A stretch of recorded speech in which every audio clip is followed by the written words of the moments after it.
Estimado ingeniero, recibo un cordial saludo de quien le habla, Dylan Corrales.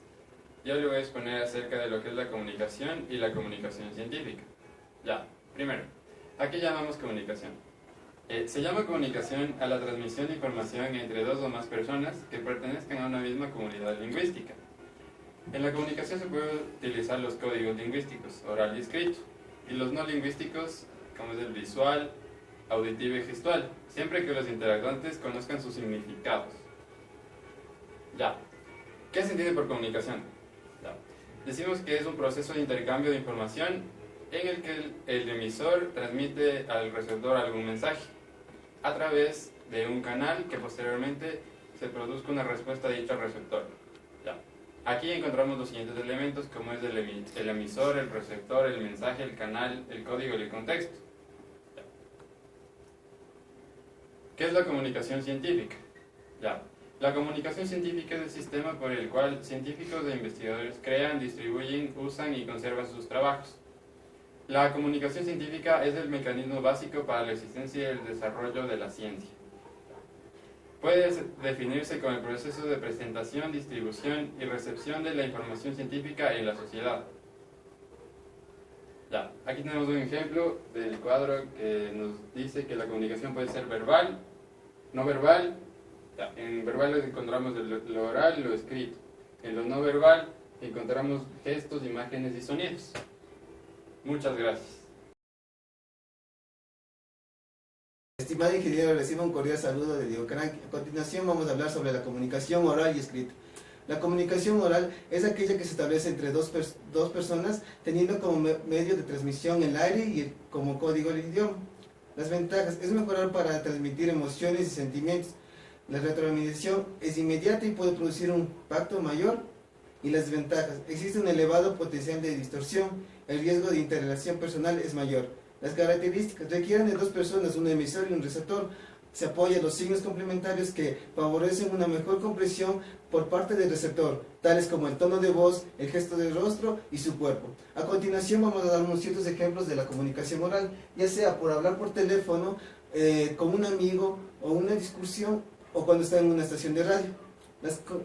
La comunicación escrita, a diferencia del oral, no está sometida a los conceptos de espacio y tiempo. Sí, tiene ventajas. Mejora para hechos y opiniones, mejora para mensajes difíciles y complicados, se puede revisar y corregir. Y las ventajas, hay que dedicar más tiempo, no hay retroinformación inmediata, es difícil estar seguro si leyó el mensaje. Hay ciertas características que utilizan en la comunicación escrita y una de las cuales es, se utilizan signos gráficos. Ciertos ejemplos de la comunicación escrita son cartas, informes, periódicos y revistas. Muchas gracias. Estimado ingeniero, reciba un cordial saludo de quien le habla. Mi nombre es María José Villamarín y voy a exponer sobre los elementos de la comunicación oral y escrita. Para comenzar tenemos lo que es el emisor, que es el hablante o el escritor quien emite el mensaje. Tenemos el receptor, que es el oyente o lector quien recibe el mensaje. En los elementos de la comunicación también encontramos lo que es el mensaje, que es todo lo que quiere transmitir el emisor hacia el receptor. Tenemos lo que son los códigos, que es un conjunto de elementos que ayudan a que se entienda mejor el mensaje. Pueden ser signos, etc. También tenemos lo que es el canal, es el medio por el cual se va a transmitir el mensaje.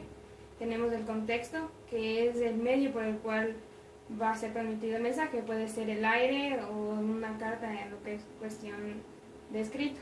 Tenemos lo que es la retroalimentación, es la información que recoge el emisor de una comunicación sobre los efectos que la misma, lo que ofrece el receptor. Tenemos lo que es el ruido, que es todo aquello que dificulta a la buena comunicación. Gracias. Estimado ingeniero, recibo un cordial saludo de parte de quien le habla. Mi nombre es Anthony Salguero y le voy a hablar sobre la relación de la comunicación con el lenguaje y la lengua. Para esto vamos a ver unas breves definiciones de lo que es el lenguaje, la lengua y el habla. El lenguaje es un sistema de comunicación que utiliza símbolos, signos y sonidos para expresar algo. También es la capacidad que tiene el ser humano para comunicarse a través de signos lingüísticos.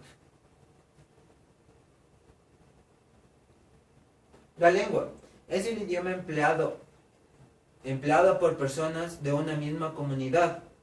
Entre estas podemos encontrar los idiomas de los diferentes países, como por ejemplo el catalán, alemán, francés, portugués, entre otros. También se conoce como códigos sociales y facultades que comprenden todo el mundo.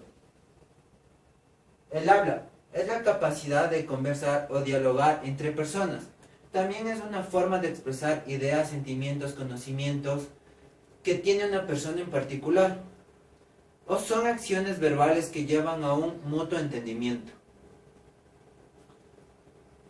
La relación entre la comunicación, el lenguaje y la lengua se basa en la cultura, en la pragmática lingüística y en la psicolingüística. La pragmática lingüística no solo es el estudio del lenguaje, sino también es una teoría del conocimiento en donde nos explica las causas y efectos que nos llevan a la comunicación. La psicolingüística es la manera que tienen las personas para aprender el lenguaje y poder utilizarla en la comunicación. Y la cultura son los hábitos que tienen las personas para poder comunicarse y aprender los distintos lenguajes.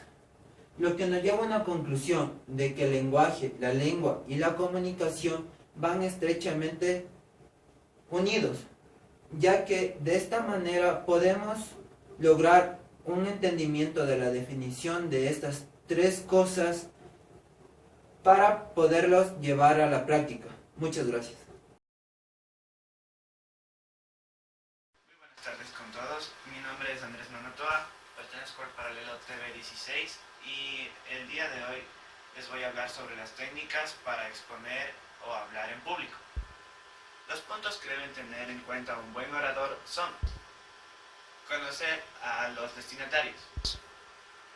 Esto nos dice que tenemos que saber a quiénes nos vamos a dirigir, ya sea alumnos, empresarios, profesionales, y entonces tenemos que enfocarnos en el tipo de personas a las que nos vamos a dirigir. Si vamos a dirigirnos a los empresarios, tenemos que hablar con estadísticas o palabras técnicas. Si vamos a dirigirnos a estudiantes, de distinta forma. Organización. En este segundo punto nos dice que tenemos que seguir el hilo de nuestra exposición. Eso, en resumen, esto nos quiere decir que sigamos de forma ordenada y así no nos vamos a perder en nuestra exposición. Extensión. En este tercer punto nos quiere decir que expongamos solo lo principal del tema. No nos alarguemos demasiado porque vamos a perder la atención del público y vamos a aburrir la exposición. Objetivos. Debemos concretar bien y tener de forma definida nuestra charla, es decir, debemos tener muy en claro el mensaje. Ayuda. Cuente a su lado con cualquier tipo de ayuda, como por ejemplo pueden ser ordenadores, proyectores, diapositivas o gráficos, cosas que le permitan al oyente visualizar la información y no solo escucharla, y esto va a ayudar a que él comprenda mejor a qué nos estamos refiriendo. A la hora de hablar no debe olvidarse de ciertos puntos fundamentales. En el primero tenemos: coloque el micrófono a la altura correcta y compruebe que el sonido llegue a toda la sala. Organización. Organice bien la introducción, conclusión y el desarrollo de la charla.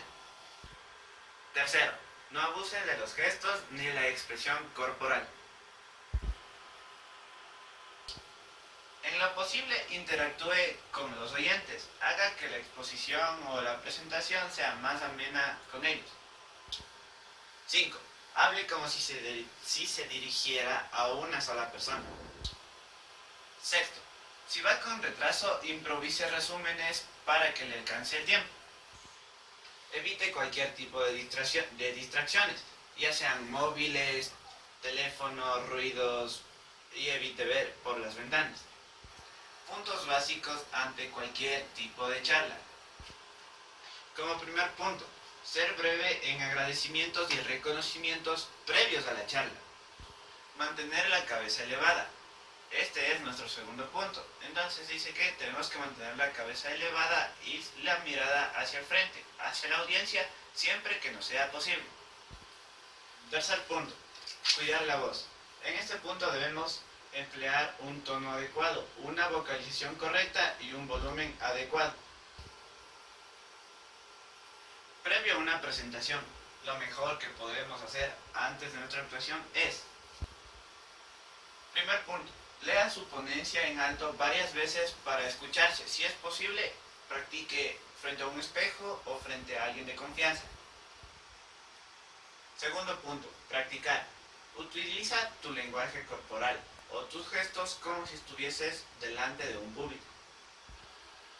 Tercer punto, memorizar las partes fundamentales del texto. Esto nos quiere decir que si estamos ayudándonos con un texto, para no estar a cada momento cabizbajo, nos memoricemos partes fundamentales para así tener una guía y continuar el texto. Y con esto concluimos con las técnicas para hablar o exponer en público. Gracias.